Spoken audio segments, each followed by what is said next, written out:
Welcome to the Conscious Kink Podcast with Miss LX. Let's jump into today's episode.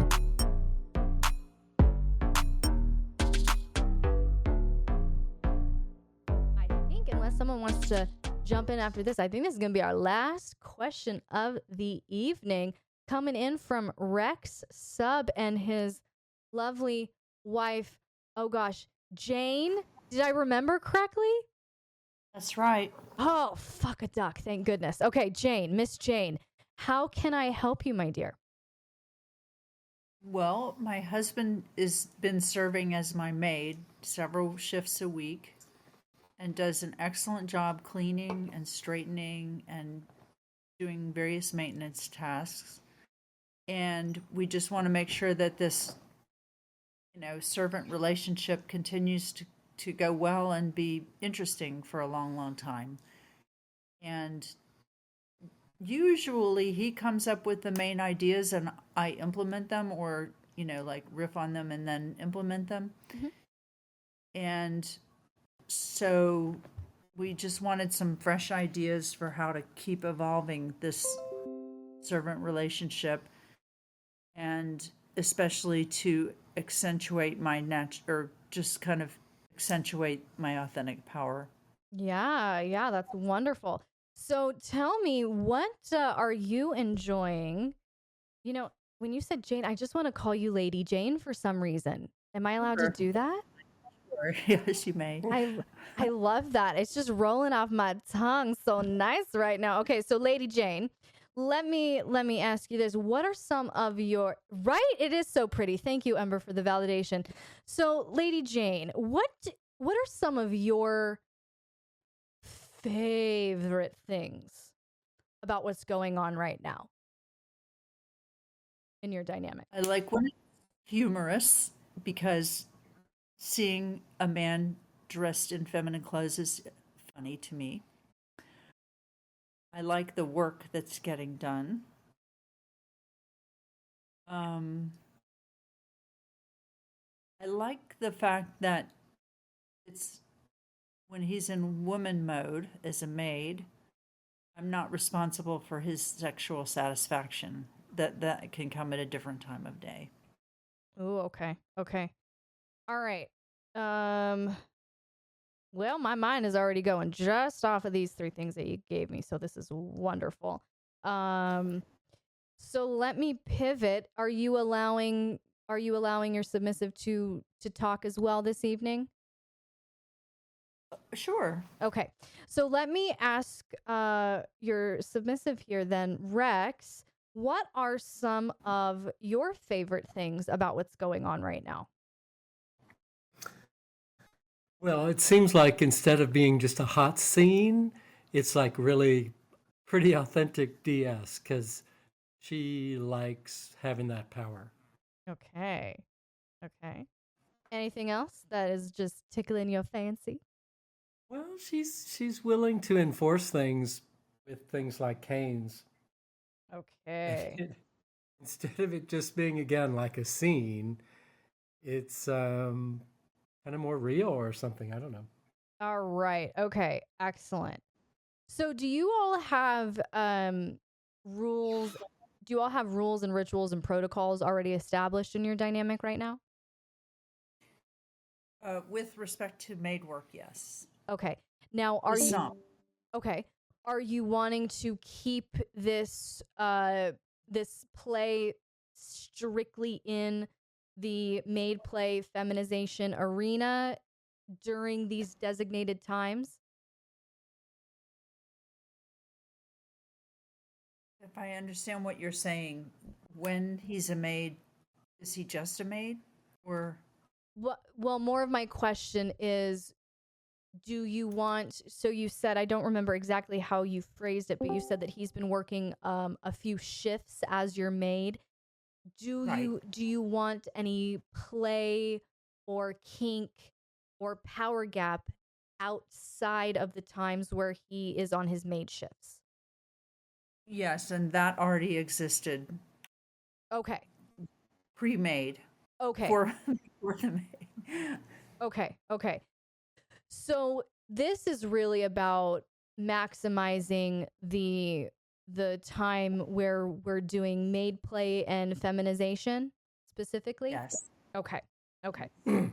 So it sounds to me like a few of the big kinks that I'm pulling out here would be maybe some humiliation play, impact play. Obviously, you said feminization. Domestic service is a big one for you. Rex, when you said authentic DS versus just like a hot scene, what is it that feels authentic, the most authentic for you?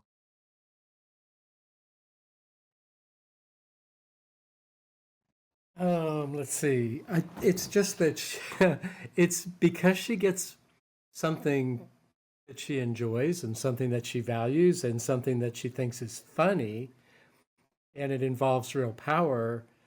It just seems like instead of negotiating a scene and doing it, we're kind of just onto a track where, she really wants to keep doing this. Okay. And I'm interested in being creative and experimenting a lot. And that's where I wonder if she could take a little more control because, she might say, well, it's going great from my perspective. Lots of work is getting done. Whereas I get all kinds of crazy, kinky ideas all the time. So, Okay. So yeah. well, I don't necessarily feel like that is a bad system. I do want to kind of lean into it though and ask you guys some questions. So is this at this point, Lady Jane, do you not prefer your submissive to initiate the ideas? Or is that something that you actually enjoy? You enjoy his creative brain and you like that he comes up with these ideas? Yeah, I like the ideas because then I have a menu to choose from, all of which I know will make him happy. Okay. And then I can be creative with how I do something. Okay. Is that a system that feels really good for you as the dominant? Yeah, I guess maybe I could reframe it as that is a service to me to come up with ideas that I get to implement, which makes my life easier. There you go. Yeah. So if it, and that's the thing I run into a lot with the couples whom I work with. It's just like they feel this pressure to kind of do things in a certain way or by the book or according to, certain guidelines in some community or something. And really, that's why I look at this so differently, is this is about your relationship first. This is about the two of you as partners first. So if it's not broke, don't fix it. And if you, Lady Jane, is the dominant, you naturally just, you like that his brain works that way. Rex, your brain naturally works that way. You're not having to push for these creative ideas. You're just free to, receive them when they come to you. Yeah. Then perhaps that very system is an opportunity to increase some play and some power gap. So I would say let's start there. If we're looking at that system in of itself, how could you, Lady Jane, structure that process of Rex coming up with ideas and then bringing them to you for your amendments or collaboration or approval or denial, etc.? That's a good idea. I could make him write all of his ideas on one page in perfect cursive handwriting. And every idea would have to be something that he thinks would appeal to me. Get it. Yeah. See, there you go. You're already, those creative juices are already flowing. That's perfect. And to that, one of the things that Rex said was one of the reasons that he feels, and correct me if I'm wrong, Rex, that you feel this is more authentic DS is that she enforces the rules and she does so with the cane and with some impact play. So perhaps if we really want to, increase our humor here, Lady Jane, if we really want to increase some humiliation, degradation, then we're going to feminize him. We're going to give him a pretty, pretty princess pen to write with, and with a big flower on the top of it. And he has to sit in a tiny little school chair and write these ideas for you. And afterwards, you can, evaluate his cursive. And if you don't think that it's pretty enough, then maybe you smack his knuckles with a ruler. I don't know. You're the dom here. But do you see how in one thing you can maximize your power, your voice, the space you're taking up, the creativity? You picking up what I'm throwing down? Yeah, that's good. That's a good idea. Awesome. So, let's see. You said another thing that you like when he's in woman mode is there's no focus on his sexual pleasure. I'm assuming, but correct me if I'm wrong, we've got some chastity play going on. That's right. Okay. Good. Okay.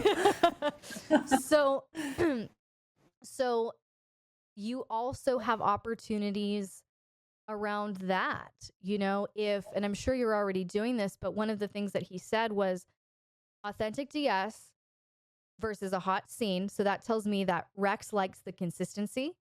Rex likes that it feels authentic. The consistency feels authentic. And he likes consistent reinforcement of rules, rituals, boundaries, etc. So if that's part of the appeal to him, then use the chastity as part of a reward system or structure.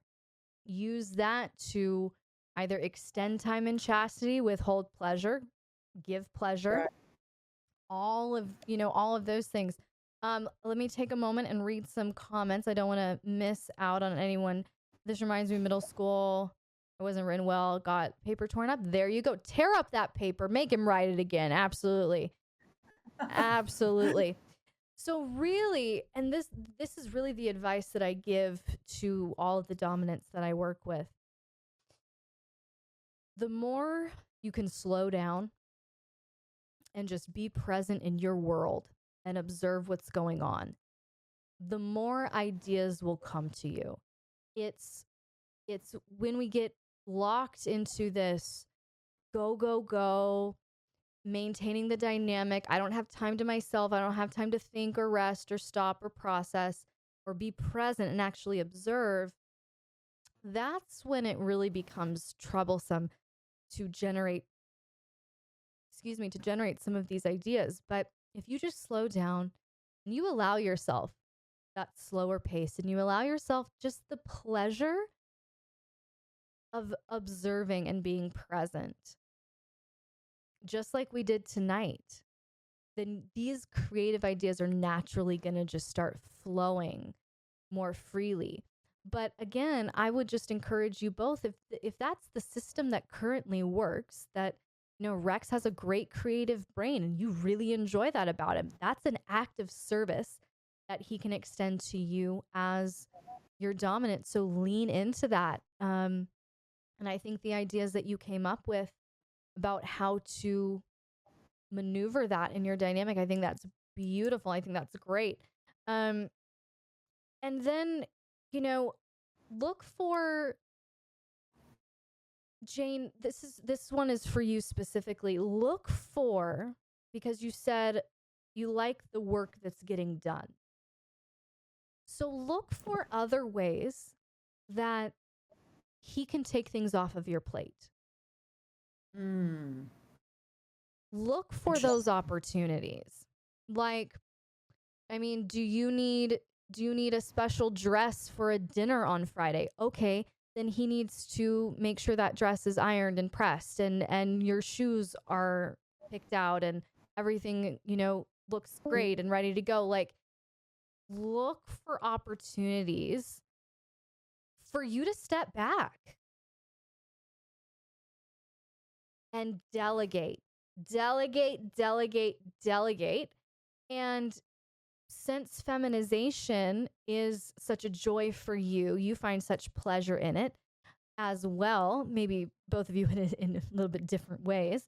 But since it's enjoyed by both of you, then perhaps, Lady Jane, you could also add in some tasks or assignments or points of training around feminization. So, for instance, and this is something that I talked about in my last video about FemDom, but let's say you have a fabulous collection of corsets. Well, Rex needs to know how to tie those. He needs to know, because it's very specific, and he needs to know how to lace them up and how to tie them appropriately. And that same knowledge can then extend to Rex's feminization. As, no, you know how to go tie the corset. You go put yourself in a corset, and I will inspect you. So do you ever run into a problem where you delegate, and then suddenly you cross a line where you've asked too much and you've, like, you just pushed too far? Yeah, that's a good question. I don't think that the realization should be a suddenly realization. And I'm not trying to nitpick your words. I'm trying to state that I think the submissive, they're their own person. And if at any point the submissive feels overwhelmed or bogged down by the expectations that are being put onto them by their dominant, it is the submissive's responsibility to call that safe word and to say, hey, I need to renegotiate with you. I'm feeling a little overloaded. Could we do that? Good. Yes. Thank you. Yes, that is absolutely the submissive's responsibility. So I'm going to just speak to that right now. You are not too much. You are not going to be a burden or burden him. It is his responsibility as an autonomous human being and as your submissive with consent to advocate for his own boundaries. And it is not your responsibility to read his mind or to predict when you will cross the line. It is his responsibility to communicate to you when you have crossed the line, if and when that happens. So do you find that the sub normally wants you to push to the boundary and test the boundary? Yeah, a lot of times, especially in female-led dynamics. What I found is the submissive males really want a heavy hand, a very large power gap, and a lot of consistency in both. Because what I found is the masculine experience for a lot of men is very stifling and can be very toxic. And a man being able to tap into a more feminine side of himself or softer side of himself can bring a lot of freedom. But there's often this deep vulnerability that can be uncomfortable if that man doesn't feel like you have the hand strong enough to maintain that. Yeah. So it's kind of like they worry that they shouldn't be wanting to do this, so they want to be made to do it, sort of? Yeah, almost. It's kind of like, I don't want to ask for it, but if someone tells me to do it, it kind of circumvents the shame. And a lot of that is vanilla conditioning that can be and should be trained out over time. But I would say, for your own peace of mind, the complaints that I've gotten from male submissives who have brought their female dominance to me for my help, the complaint across the board has been not enough dominance. I have never one time ever had a submissive male, especially a submissive male, come to me saying, my wife is just too dominant. Can you get her to chill the fuck out? Not once. That's funny. Never. So if you're feeling that maybe some hesitation or whatnot, that could be some residual vanilla conditioning. I would say lean into it, because that's what he's wanting to see. He's wanting to see you fully embrace your power and fully take up that territory without apology, because it's going to do to him what we were talking about with Pal in the last episode. Was when Pal was talking about struggling talking to women, and we were going, hey, you have to have a certain level of confidence or else they're going to start absorbing your insecurity energetically. The same thing applies. If that submissive male is craving that large power gap, but you're going, ooh, was I too much? Was I too heavy-handed? Was I too dominant? They're going to see you second guess, and that power gap is going to, it's going to totally diminish. Does that make sense? Yeah, thank you for that. Yes. So what he's looking for is what you're scared of being too much. Interesting. Thank you very much. Is that, Rex, am I wrong? I'm not 100% sure about all of that, but well, one thing that's interesting is my responsibility for boundaries. I think that's an area that wasn't modeled well to me when I was young. And, I've read a little bit about attachment styles probably because of you. And I think I need to learn more about, not getting emotional, not expecting someone to read my mind, but sticking up for clear boundaries. Yeah. And you know what? I would write this one down, Lady Jane, because your submissive is expressing a really beautiful opportunity for submissive training, where he's communicating, hey, I could use some help in this area.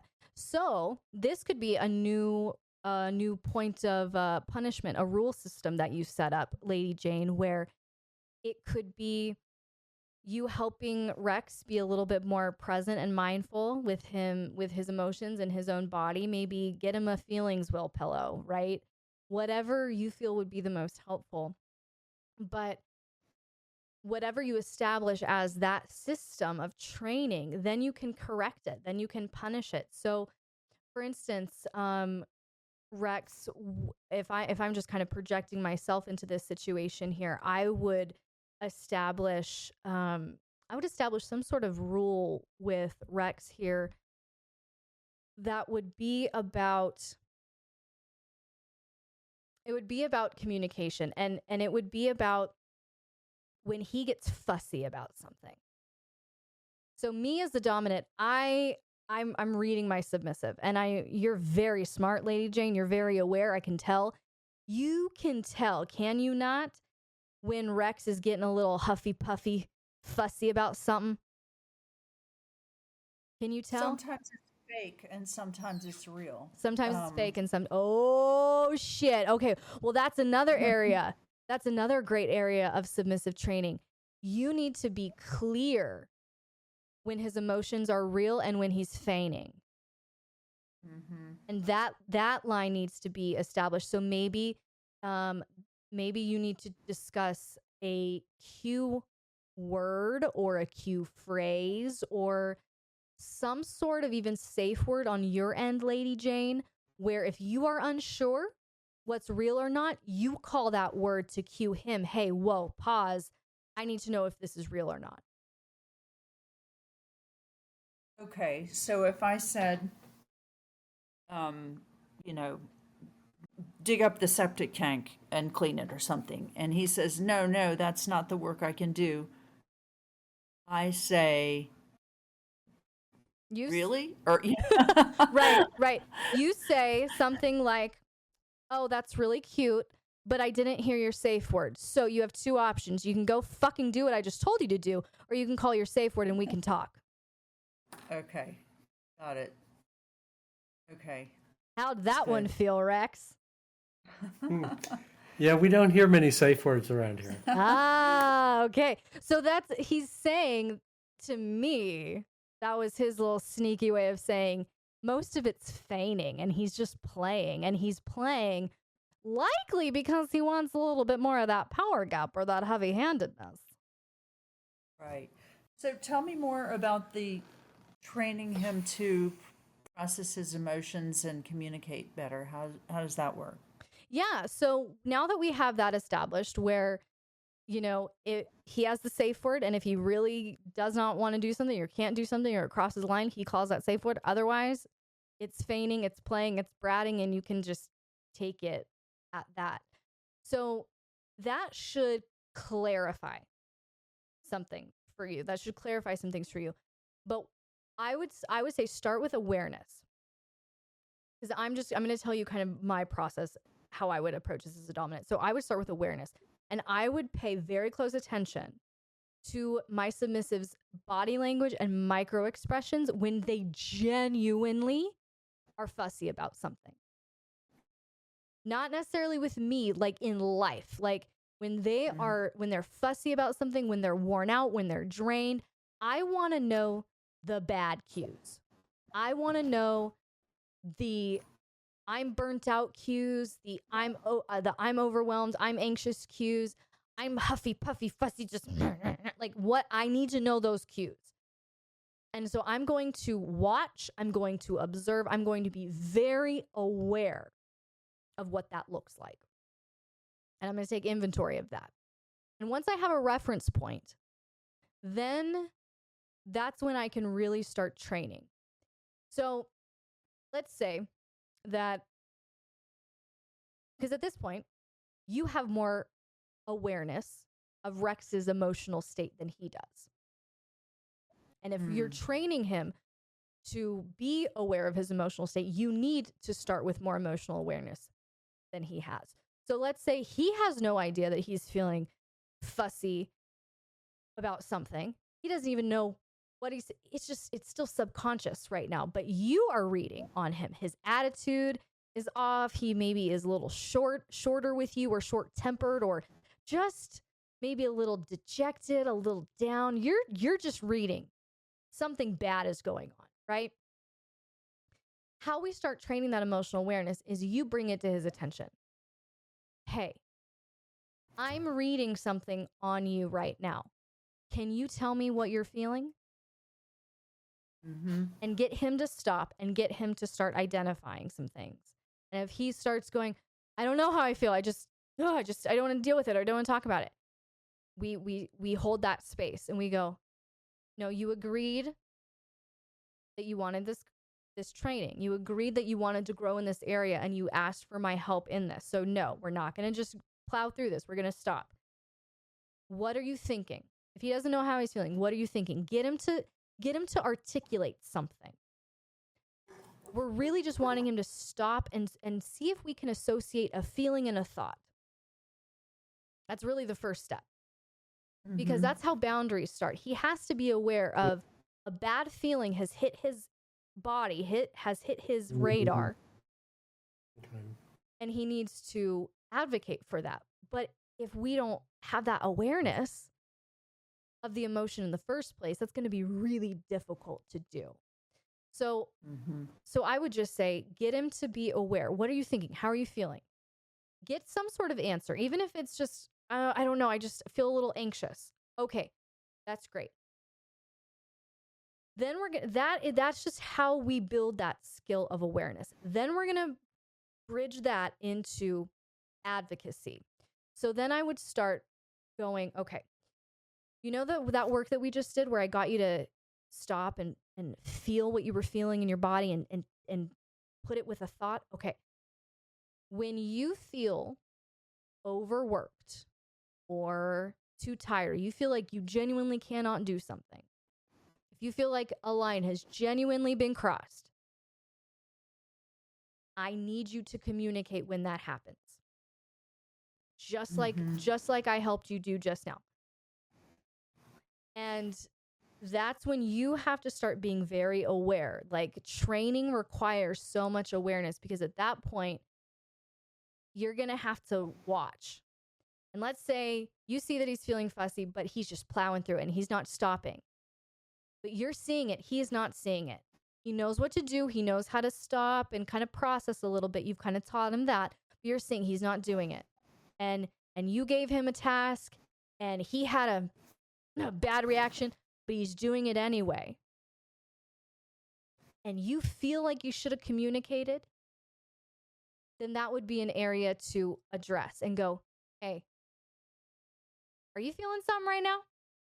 Because I did not get the sweet, submissive response from you that I deserve. So this is your opportunity to figure out what is going on and to adjust your attitude. If he doesn't do that, and he's like, no, I don't want to deal with it, and he keeps going, that's when we punish. Because he's not advocating for himself.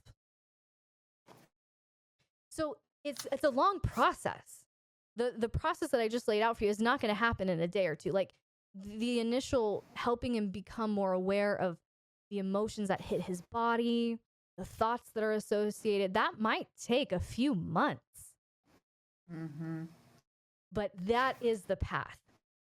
And I think that this would be very beneficial for both of you, because I think, Lady Jane, it would free you up and free your expression up, where you know, and unless he calls that safe word, I can go as far as I want to go.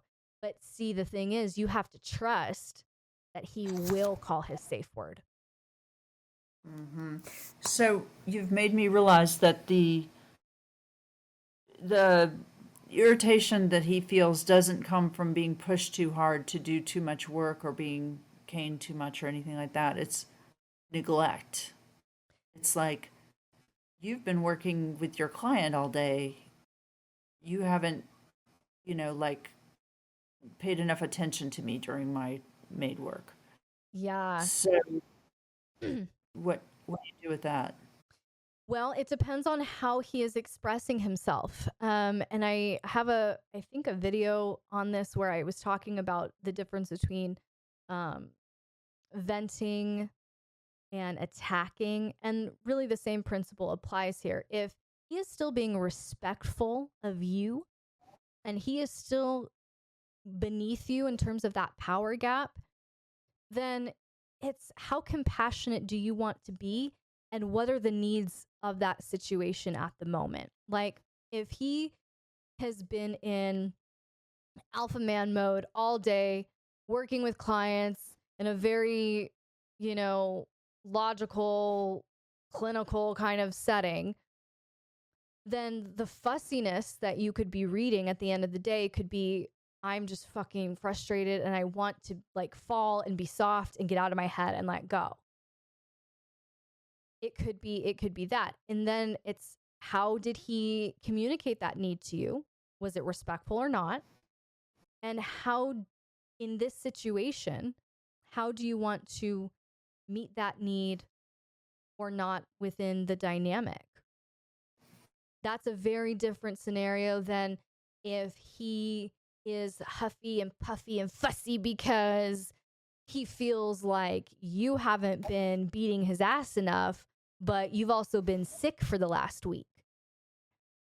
And then he's coming up and be like, I haven't beat me in a while and I'm really feeling like neglected and okay, well, that's not respectful or submissive at all. Nor is it honoring of the dominant's, current physical state. So it really depends on why he's being fussy and how he is articulating that fussiness to you. Does that make sense? Kind of. It brings up another question, which is when he's in role in his female state, it seems like we shouldn't break that role. Like the role should be maintained, and these things need to be discussed afterwards. So what do you do about that? Well, I don't really subscribe to that logic fully, because you're still you and he's still him.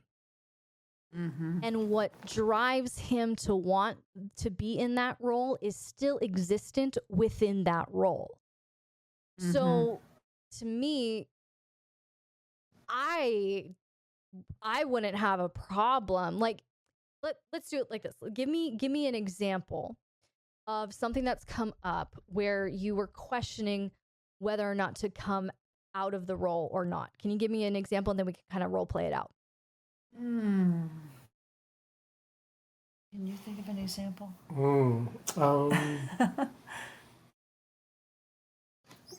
I don't know. The thing that I'm thinking about is the things you talked about, feelings and boundaries and understanding my emotions. I think that's going to be really helpful because we have had some like longer games we tried in the past. This was before ever trying maids, where I would feel maybe abandoned, neglected, and I couldn't compose a boundary discussion out of that. I just got upset, and the 2 or 3 day game would sort of crash and burn. Oh, okay. Yeah. Okay. So the thing about the maid shifts, they're short enough that they're frequent but short, so they're satisfying a lot of kink needs and fun, and they're not so long. They don't get unmanageable. Right. Right. So we haven't really had a problem during a shift, I'll call it. Okay. But I think most of what you've suggested is very applicable. Great. Okay. Well, that's wonderful. And I would just say it sounds like you two are doing so many things right. So really keep up the good work there. It sounds like you guys are doing so much good in your dynamic and between the two of you. But to circle back to your concern real quick, Lady Jane, if something comes up when he is in that role, you can still address that in that role. Okay, tell me. So, for instance, let's take kind of what he said. He's feeling neglected or abandoned, and he is just getting maybe a little emotional, but he's not communicating. And maybe those emotions are coming out passive aggressively in how he's cleaning. Maybe he's, slamming cabinets and things like that. Yeah. Has this happened before? Not yet, but I could see that would be. You could see it happening. Okay. So let's say, it's just those emotions are coming out in little passive aggressive ways because he hasn't acknowledged them or communicated them. Then you can very much address that as not as a husband to wife or wife to husband, but as a dominant to your maid. Walk out. What the fuck are you doing in here? I hired you to clean my house and do it quietly. Are you incapable of doing that? And then you can correct it, but then you can also kind of get playful with it, with adding in some elements of humiliation or degradation, because that seems to be up your alley. So that's part of what's so great about this kind of play is you can still address the fussiness within that role. And then once you come out of that role, be like, all right, now we go and talk. Now we're going to figure out, really get to the root of that, because you nipped it in the butt. Basically, think of it like this. You want to address the Band-Aid. You don't need to dig into the cause of the disease during that scene. You can address the Band-Aid. So the superficial little wound you can address. If he's fussy and slamming cabinets, you can address the what in the role. Addressing the why of that behavior will often require you coming out of that role just because of the nature of the conversation. But you can still address the what in the role. Does that make sense? Yes. Awesome. Okay. Buckle up, Rex. Your lady here. She's getting some good tips. Well, you gave me some homework too. Thanks. Oh, good. I love that. So, that would really be it. The only other thing, the last thing I would kind of advise to maybe tack on to your homework, if you're interested, Rex, this could really just accelerate your growth. And you've likely heard me talk about the personal development school. But if you know that you have these, if you know that you've been triggered with rejection or abandonment when it comes to your dynamic in the past, then maybe start digging into those wounds specifically. And I know that Thais has content on abandonment and how it affects attachment, things like that. So that would be a path that I think would be, if you're interested, and that sounds like something that would benefit you as a submissive and in your dynamic, then I think that would be a great option for you as well to dig into. That sounds good. Yeah, I learned about that school from you. Oh, good. But Okay. is there, her quiz is sort of so simple, like the 5-minute quiz. Is there something like more robust than that to really be sure about your attachment style? Yes, absolutely. There, I'm gonna, you know what? I have to attach that website, the positions website. I will also attach another test, another link, or a link to another website to take that attachment theory. But I will just say this: let me kind of ask you this. Do you find yourself, Rex, when you're feeling like you have a need in your dynamic or in your relationship, do you find yourself really wanting to like reach out and ask for that need? Or do you find yourself kind of wanting to like pull away and you kind of expect her to read your mind?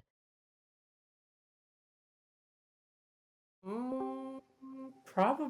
What do you I think? think you ask. I think I've grown over time. I think I used to expect more mind reading. I think I've gotten a little better. But he'll write long essays of what he wants. Oh yeah, I'll, Okay. yeah. Okay.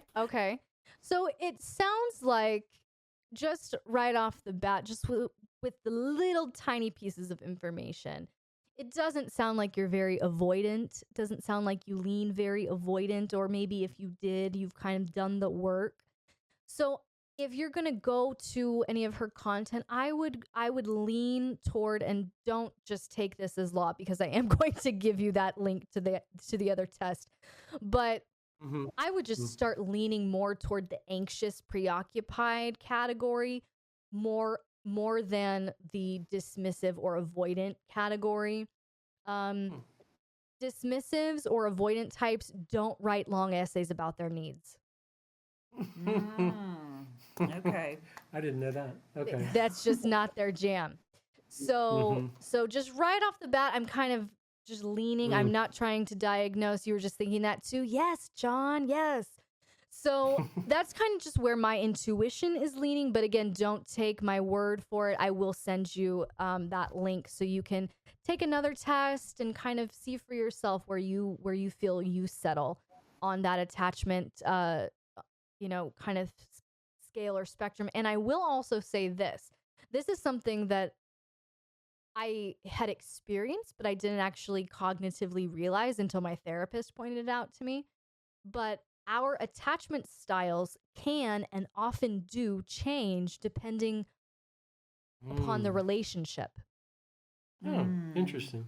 So it really, because attachment theory is all about a sense of safety and about whether or not we really experience that sense of safety growing up. And so it's that wounding or not that leads to this attachment style later in life. And so that's another key point, that just because you might really feel more anxious, in this relationship because it is so vulnerable and raw and open for you, that doesn't mean you're an anxiously attached person. It could mean that, you lean more avoidant or dismissive, with your coworkers or colleagues because you just don't give a shit. Like, it really depends on the relationship. So anytime we talk about attachments, attachment theory, attachment styles, it's never a diagnosis and it's never just a blanket statement. It very much is organic. It can change from relationship to relationship. So just thought that would be a good tidbit to throw out because I don't think I've said it that way in the past. But Rex and the lovely Lady Jane, do you have any other thoughts or questions for me? What did you call it? Anxious preoccupied or something like that? Yes. There is anxious preoccupied, dismissive avoidant, fearful avoidant, or chaotic attachment, and then securely attached. Okay. What does the preoccupied part mean? Literally a mental and emotional preoccupation with the person, with the relationship. So let's say an anxious preoccupied, you're spiraling. Yeah. Okay. I will talk to you, Lime. So let's say an anxious preoccupied is texting someone and that person doesn't text back in 2 days. The anxious preoccupied would start obsessing and going, oh my God, what did I say wrong? What did I do wrong? Did I push them away? Did I drive them away? Oh my gosh, do I need to reach out? Should I reach out now? Should I reach out in how much time should I give it? Like, that is the anxious preoccupied. The dismissive avoidant, if they're texting someone and someone doesn't text them back for 2 days, they're like, oh, cool. It's like no big deal, right? It's like, oh, it doesn't even hit their radar almost. A fearful avoidant, if someone doesn't text them back for 2 days, would likely go in a ping pong spiral between, oh my gosh, what did I do? Did I do something wrong? Oh my gosh, how do I fix this? And you know what? No, I didn't do anything wrong. Fuck you. And you know what? If you don't want to talk to me, I don't want to talk to you even better. And then they stew and they're like, but no, I really do actually miss them. Fuck, what did I do? What did I do wrong? How do I fix this? And then they go back and forth, back and forth, back and forth. Yes, and you delete all your messages. Yeah. So that's why they call that one chaotic attachment. Chaotic attachment is both anxious and avoidant. Okay. Oh. Yeah. Versus a secure person, when someone doesn't text them back for 2 days, they just go on with their life. And maybe if this person is worth it, they'll check back in a week or two. Hey, everything cool? Mm-hmm. So that is just one. I tried to just highlight the biggest differences in that one example. Did that make sense? Yes, thank you. Yeah, of course. So yeah, any other questions or thoughts? Did I help you guys out at all, Rex and Lady Jane? Definitely. Yeah, definitely. Okay, awesome. By the way, you two have been an absolute delight to talk to. It's been wonderful to meet you, Lady Jane, and you officially for the first time, Rex, person or voice to voice. So thank you both for sharing and for being here. We love you both so much. And thank you for sharing and your vulnerability. Yeah, super great conversation, super constructive. And I'm glad that you feel I helped you out a little bit. Thank you. Yeah, thanks so much. Yes, absolutely. So keep us posted. If you guys want more time next group coaching, then I got you. But yeah, feel free to share any updates that you want with us. But we love you. Thank you again. And if that is all on your end, then you can go ahead and mute that mic whenever you're ready. I know, you guys, that was such a good chat. Such a good chat. Such a great couple. Love this whole conversation. I know this is going to be a long podcast episode. You know, we're going to break this down into 2 podcast episodes because it was so juicy. So juicy. Lady Jane, you want to be just my co-host permanently? Because damn, girl, we can talk. That was good. That was so juicy. This was great. Just got a class. We post these later on Patreon. For those of you who are new here, don't know, if you go to Patreon and search group coaching in the search box, then all of these episodes, full, start to finish, are on Patreon. I think we're 2 months behind. Reminder about secret sharing. Oh, thank you, Laura Bell. I was totally going to miss it. So to wrap this up, thank you so much for tuning into the Conscious Kink Podcast. Again, these have been just an amazing questions, amazing conversations from my LX Army, and we would love to have you. So wherever you are listening from, if you would like to join our amazing community, come on over to patreon.com/LXerotica and get connected. And we will see you next time on the Conscious Kink Podcast.